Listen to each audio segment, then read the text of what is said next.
Peace Root folk. Somebody hit me up and asked me, they said, Montague, am I cursed? I said, why would you think that you're cursed? And she said, I can't find any of my stones.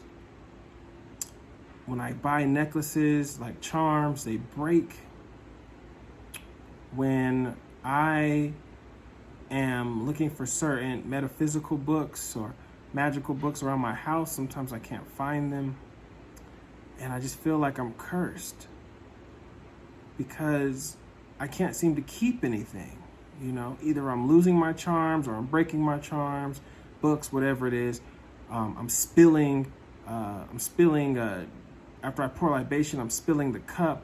I'm knocking over plants, things of that nature. And I said, no, you're absolutely not cursed. Think of it like this. So if you get into a fight with someone, right? If you get into a fight with someone and you hit them, there's a chance that they're going to hit you back. And there's a chance that you might get another hit in. There's a chance that they might get another hit in. And let's say you get a couple other hits in. And let's say you knock them out. When you go home and you look in the mirror, there are some instances, there are some fights where you might look in the mirror and notice some missing teeth or a swollen cheek. Some people get a broken bone.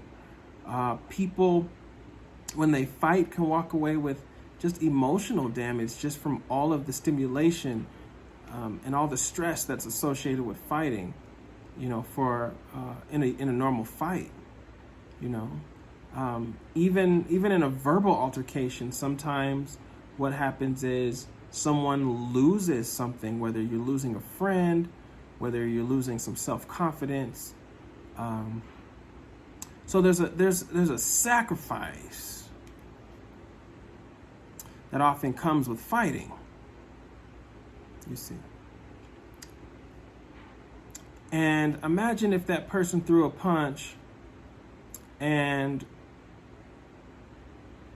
your arms wouldn't work.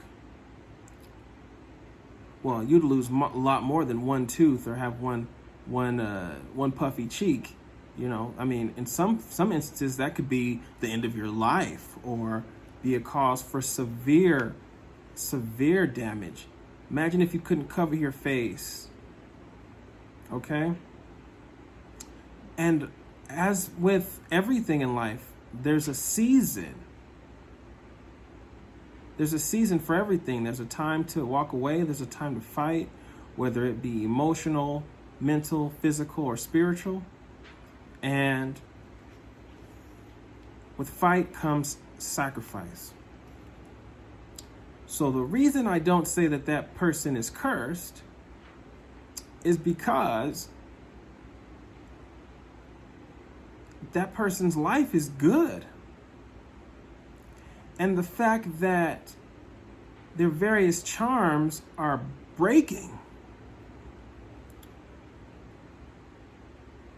I find that as proof that not only is she fighting strong negative influences, but that her charms are working. You see what I'm saying?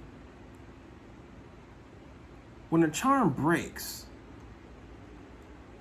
or falls to the ground, that's energy. Energy is working upon it, okay?